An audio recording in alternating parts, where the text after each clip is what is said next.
Welcome student of class 10 to the final video of Rise of Nationalism. This is the part 7 and it is the video which will be ending up the story of Rise of Nationalism. So when we just go back in the flashback, then what we see that the concept of nationalism was brought out by who is responsible for bringing the concept of nationalism. And we have seen many countries where the thought has been developed, but when we are asking ourselves that which is the first country which has developed this thought, so certainly that will be your France or it will be after your French Revolution. And the second thing which has brought to our concept is your Frederick Sororio, who has portrayed the feeling of the thought of nationalism, that how the different countries will one day come together to fight for the democracy. Okay, so we have seen all this in the unification of the different countries.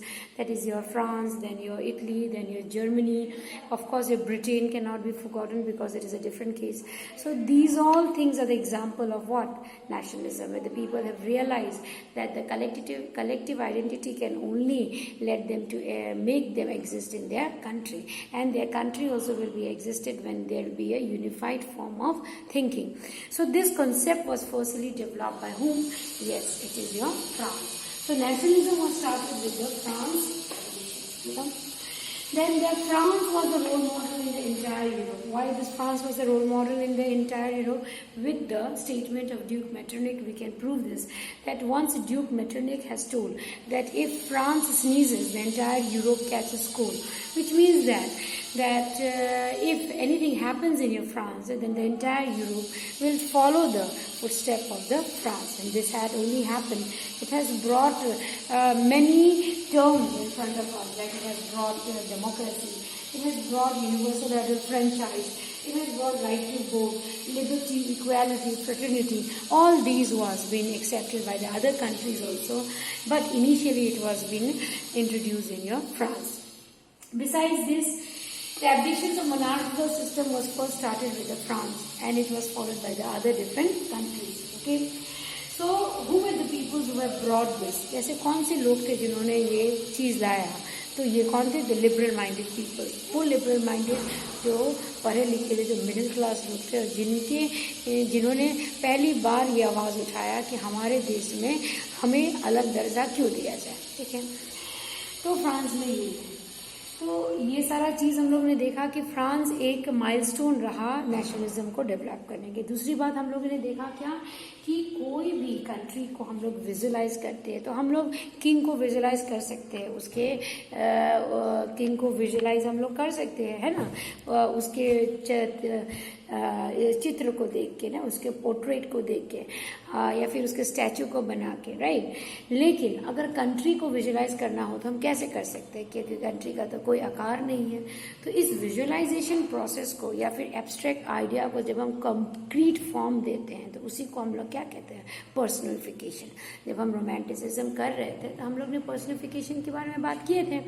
तो यहाँ पे पर्सनलिफिकेशन किया गया है. ठीक है, तो किसकी की गई है पर्सनिफिकेशंस?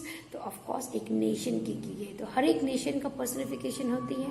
तो अगर हम अपने इंडिया के पर्सनिफिकेशन को हम लोग देखें कि इंडिया में आखिर ऐसा क्या किया गया है, तो आप क्या देखेंगे कि इंडिया में भी पर्सनिफिकेशंस होती की गई है. जैसे कि हम लोग धरती माता कहते हैं अपने ना, तो धरती, और उनको संबोधित करते हैं किससे? माता से. अगर हम कहते हैं भारत माता तो उसको भी संबोधित करते हैं किससे? माता से. तो देश के हर एक कंट्री को हम लोग ज़्यादातर पर्सनिफाई किससे करते हैं? लेडीज से. तो ऐसा क्वेश्चन आ सकता है कि लेडीज को ही क्यों रखा गया पर्सनिफिकेशन के लिए? तो वो इसीलिए कि लेडीज के पर सहानुभूति रहती है, वो काइंड रहती है, और बच्चे ज़्यादातर अपने ममा से या फिर मदरहुड फीलिंग या मम्मी से ज़्यादा क्लोज रहते हैं. नहीं, तो हम लोग ये कह सकते हैं कि child is mostly emotionally attach to his or her mother than to his father. नहीं, so if we read, अगर हम इंडियन mythological stories देखें तो वहाँ पे बहुत सारी बातें लड़की की एम्पावरमेंट के बारे में बताया गया है. कैसे नारी शक्तिशाली रहती है, काइंडनेस भी है नारी में, पावर भी है ना, पावर ऑफ रीजनिंग एबिलिटी. जैसे सरस्वती माता को हम मानते हैं, दुर्गा माता को मानते हैं ना, तो हर जो देवी है वो अलग अलग चीज़ को सिम्बलाइज करती है. तो देवी को ही क्यों आधार लिया? क्योंकि देवी में हर एक चीज़ का आपको प्रतिनिधि दिखाई देती है, ठीक है।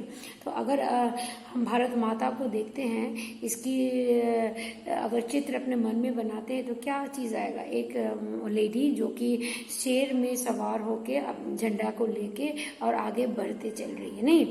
तो a woman riding a chariot sitting on a lion, where lion is represented as what?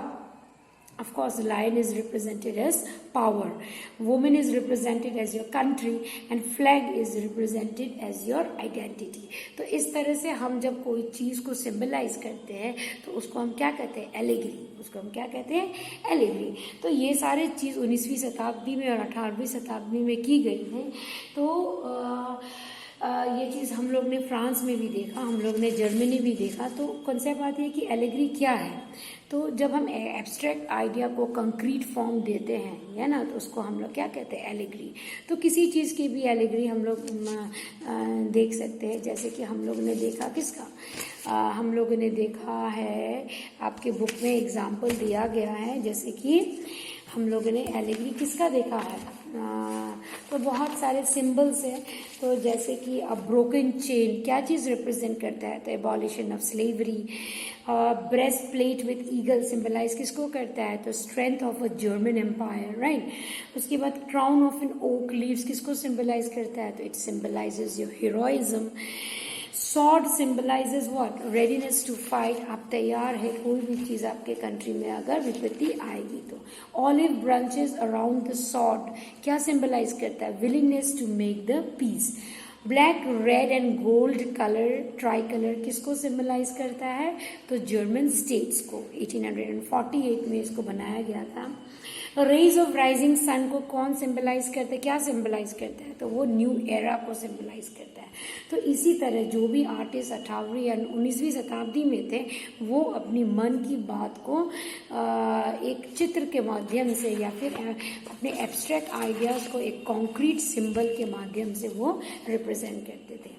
तो दो एक पर्सोनिफिकेशंस किया गया है, एक जर्मनी में और एक आपका किस में? एक आपका फ्रांस में। तो जर्मनी में जो किया गया है उसको हम लोग जर्मेनिया कहेंगे। जैसे हम लोग भारत माता कहते हैं, वैसे यहाँ क्या कहेंगे? जर्मेनिया कहेंगे। और क्रिस्टिन मेरिनिया का जो पर्सोनिफिकेशन किया गया है वो कहाँ किया गया है? तो फ्रांस में, ठीक है। तो ये जो पर्सनिफिकेशन है जिसको हम लोग मानवीकरण कहते हैं, ये क्या चीज़ को सिंबलाइज करता है? तो ये लिबर्टी को सिंबलाइज करता है। जैसे कि क्रिस्टिन मेरिनिया जो कि फ्रांस में एलिग्री पर्सनिफिकेशन माना गया है, वो क्या चीज़ को सिंबलाइज करती है? तो वो आज़ादी को सिंबलाइज करती है, the ideals of the Republic ना। तो ये सारे चीज़ को वो लोग सिंबलाइज करते हैं। इसके पीछे यही है कि लोग अपने एब्स्ट्रैक्ट आइडियाज़ को कंक्रीट फॉर्म दें। दूसरा क्या है? Germania. So the allegory of the nation was again a female figure, जिसको कहेंगे जर्मेनिया, जर्मनी में। तो यहाँ पर भी एक औरत को ही सिंबलाइज किया गया है। यहाँ बताया जा रहा है कि औरत कितनी दयालु है, और दयालु होने के बाद भी ये अपने मातृभूमि के लिए सबसे त्याग और बलिदान मांगती है, ठीक है। तो ये सारा चीज़ हम लोग ने विजुअलाइजिंग ऑफ नेशंस में किया है, ठीक। तो अब हम लोग देखेंगे नेशनलिज्म एंड इंपीरियलिज्म, ये दोनों का क्या मतलब है और इसने क्या तूफान लेके आया है पूरे वर्ल्ड में। Clear? So the term here, nationalism and imperialism, the next unit here they are talking about nationalism and imperialism. So as we have talked about nationalism, we all know now what is it, and then what is an imperialism. So when you are becoming powerful, when you are having money, and when you are having an authority or power for extending your territory more and more, so that time you are becoming imperial, okay. So this has happened in your Europe also. So what happened during this time, that during the last quarter of 19th century, nationalism no longer retained its identity in terms of liberal democratic sentiments, which means that it has become narrow creed with limited ends. Which means that जिस आधार पे लोगों ने nationalism का concept start किया था कि किस तरह से भाईचारा होगा, किस तरह से हम लोग यूनाइटेड होंगे और कैसे सारे लोग एक साथ रहेंगे, तो ये कॉन्सेप्ट धीरे धीरे लोगों के समझ से दूर होती जा रही थी। अब ब्रॉडनेस जो थी वो नैरोनेस में कन्वर्ट हो रही थी। अब लोगों के पास ग्रीडीनेस ज़्यादा बढ़ गया था टेरिटरी के मामले में। वो चाह रहे थे जहाँ से ज़्यादा चीज़ हम अपने अंडर में करके रख सके। ठीक है, तो ये कब की बात कर रहे हैं हम लोग? ये हम लोग बात कर रहे हैं 19वीं शताब्दी की। So which means that at times एक समय था जब वो लोग सब इकट्ठे आ रहे थे, खड़े उतर रहे थे कि हम लोग एक दूसरे को हेल्प करना है। फ्रांस जर्मनी को हेल्प किया, फिर उसके बाद देखना है फिर इटली में ऐसे थॉट गया, उसके बाद फिर आप देखे हैं कि ब्रिटेन में थॉट गया।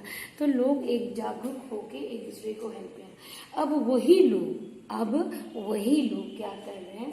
एक दूसरे को मर मारने में तुले हुए हैं। ठीक है, तो which means at times when a nationalism group favour each other, एक समय था जब नेशनलिज्म एक दूसरे को फेवर कर रहे थे, मतलब एक देश दूसरे देश को फेवर कर रहे थे, to help one or the other country to retain nationalism. Now they are ready to conquer each other. अब वो एक दूसरे देश में चढ़ाई करने के लिए तैयार है। वो भला क्यों? वो इसीलिए to get the reasons and gain more power. इसी मोर पावर को हम लोग क्या कहते हैं? इंपीरियलिज्म। क्लियर? आगे देखते हैं। तो इसका बेस्ट चीज़ हमें कहाँ देखने को मिला? आई मीन या फिर बेस्ट बोलेंगे या फिर कहेंगे कोइंसिडेंटली ये जगह बन गई इस तरह का, जो कि मुठभेड़ का एक बहुत बड़ा केंद्र बन गया, जिसके कारण हमारा फर्स्ट वर्ल्ड वॉर हुआ। तो ये कौन सा रीजन था? तो बल्कान रीजन था। कौन सा रीजन?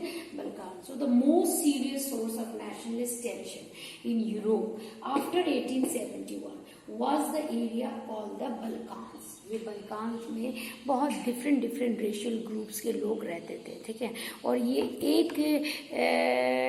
एक स्मॉल प्रोविंस नहीं था, ये बल्कान रीजन बना था बहुत सारे डिफरेंट प्रोविंस को एक्यूमुलेट करके। जैसे कि इनका अलग अलग नाम है, जैसे कि रोमानिया, हर्सिगोविनिया, स्लोवेनिया, सर्बिया, मॉन्टीनेग्रो।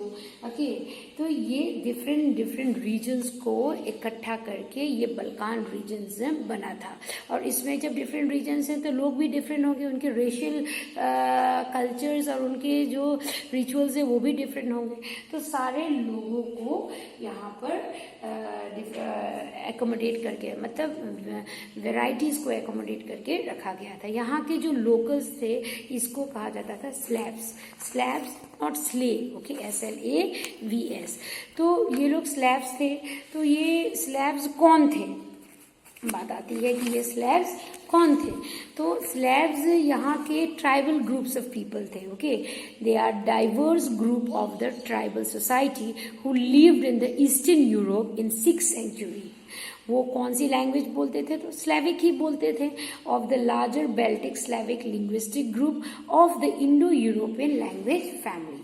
तो ये इनका ग्रुप था। ठीक है, तो यहाँ के लोग बेसिकली कौन थे? स्लैव्स थे। ठीक है, तो Balkan state was intensely jealous. तो एक दूसरे में जब ये नेशनलिज्म का कॉन्सेप्ट आया नहीं, तो बहुत जो पावरफुल राजास थे या फिर पावरफुल किंगडम्स था एक दूसरे के खिलाफ हो गए। उनको लगा कि हम इससे पावरफुल है तो हम उस पर अटैक करेंगे। तो एक ऐसा एग्जाम्पल हमारा है इसमें किसका? ओटोमन एम्पायर का। ठीक है, so the larger part of the Balkan region was under the control of Ottoman empire. ठीक है, so when the spread of ideas like nationalism and romanticism, the people of the Balkan region started raising the voice against the Ottoman empire. Ottoman empire के खिलाफ आवाज उठाने लगे, क्योंकि पूरे Europe में ये बात हो रही थी कि सब अपने अपने देश के लिए मुहिम लड़ सकता है और खड़ा हो सकता है, और इनको भी मौका मिला तो ये भी ओटोमन एम्पायर के लिए खिलाफ खड़े हो गए। इनका कहना था कि हम ये आज़ाद थे, हम इंडिपेंडेंट थे। वो अपनी हिस्ट्री का वास्ता देके गए कि इन लोग यहाँ पर हमें ज़बरदस्ती अंडर में किया गया है, तो अब समय आ गया है कि हमें भी अलग कर दिया जाए। तो 1 by 1 सारे लोग ने ओटोमन एम्पायर के खिलाफ आवाज उठाया। It's European subjects nationalities broke away from its control, और धीरे धीरे ओटोमन एम्पायर के हाथ से ये बात निकल गई है ना, और लोगों को भी आज़ादी मिलने अब आने का समय आ गया। So nationalities broke away from its control and declare themself as independence. उन्होंने अपने आप को घोषित कर दिया कि हम आज़ाद देश थे और हम आज़ाद हैं और हम आज़ाद ही रहेंगे, ठीक है। So the Balkan people base there claims for independence और पॉलिटिकल राइट्स और नेशनलिटी। उन्होंने कहा कि हमारे पूर्वज हमेशा आज़ाद थे, हमें ज़बरदस्ती अंडर में लाया गया है। So use history to prove that they once been an independent but was suppressed by the foreign powers के माध्यम से हम लोगों को विद इन लाया गया है। So hence the rebellious nationalities won back their long lost independence. इसीलिए वो लोग, अब समय आ गया है जिस आज़ादी को फॉरेन पावर्स ने ले लिया है उसको फिर से दोबारा उनके हाथ में दिया जाए, ठीक।